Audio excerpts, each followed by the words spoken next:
જય માતાજી બધાને। શું તમે પણ લસણના ફોતરા જે લસણના છોડ આવે છે એ ફેંકી દો છો? તો આજનો વિડીયો એના ઉપર જ છે। તો આ વિડીયો એટલો ઉપયોગી છે કે હવે તમે ફરી ક્યારેય એના ફોતરા નહીં ફેંકો। લસણના ફોતરામાંથી બનાવો સિઝનિંગ પાવડર। અડધી ચમચી શાકમાં નાખશો તો મસ્ત સ્વાદ આવશે। લસણ ઔષધીય ગુણોથી ભરપૂર છે। લસણનો ઉપયોગ તમે જેમ અનેક રીતે કરી શકો છો એમ એના ફોતરા પણ ખૂબ જ ઉપયોગી છે।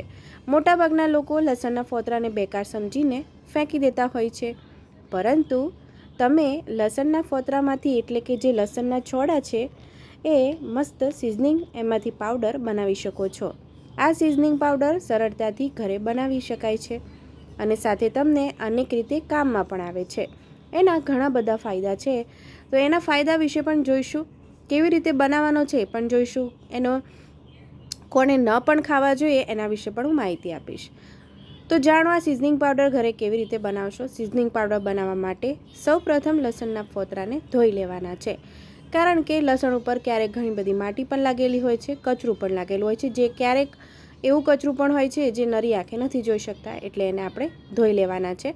આ લસણના છોડાને કોઈ કોટનના કપડાં તેમજ ટ્રે પર ફેલાવી દેવાના છે। હવે આ લસણના ફોતરાને તડકામાં મૂકી દો। લસણના ફોતરા બરાબર સુકાઈ જાય એટલે મિક્સર જારમાં પીસી લો। પછી આ પાવડરને કાચની બોટલમાં ભરી લેવાના છે। જો એરટાઇટ કન્ટેનર હોય એમાં તમે ભરી શકો છો। તો તૈયાર છે સિઝનિંગ પાવડર।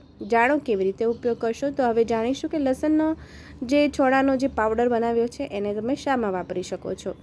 લસણના ફોતરામાંથી બનાવેલો આ સિઝનિંગ પાવડરથી તમે શાકનો સ્વાદ વધારી શકો છો। આ સિવાય તમે લોટમાં મિક્સ કરીને રોટલી પણ બનાવી શકો છો। તે સુપર ટેસ્ટી લાગે છે। હોમમેડ ગાર્લિક પાવડર તૈયાર કર્યા પછી એરટાઇટ કન્ટેનરમાં સ્ટોર કરી લો। આ પાવડર લાંબા સમય સુધી સાચવી શકાય છે। આ પાવડરને એ જગ્યા ઉપર ના મૂકો જ્યાં સૂર્યના કિરણોની ડાયરેક્ટ અસર થાય। હવે આપણે આ સિઝનિંગ પાવડરના ગુણો જાણીશું। આ સિઝનિંગ પાવડરનો ઉપયોગ તમે શાકના મસાલા તરીકે ઉપયોગ કરી શકો છો। આ મસાલો અનેક ગુણોથી ભરપૂર હોય છે, જેમાં પ્રોટીન 6.3%, કાર્બોઝ 21% હોય છે। આ સાથે વિટામિન A, B, C અને સલ્ફ્યુરિક એસિડ હોય છે। તો મિત્રો, જો તમને મારો વિડીયો ગમે હોય તો લાઇક, શેર અને સબસ્ક્રાઈબ કરજો મિત્રો।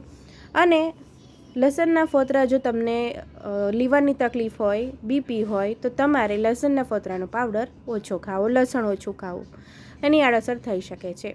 મિત્રો, મારો વિડીયો છેક સુધી જોવા બદલ તમારો ખૂબ ખૂબ આભાર। તમે મારો વિડીયો કયા દેશમાંથી, કયા શહેરમાંથી જોઈ રહ્યા છો એ પણ મને કહેશો, જેથી હું તમને થેન્ક યુ કહી શકું। આવજો।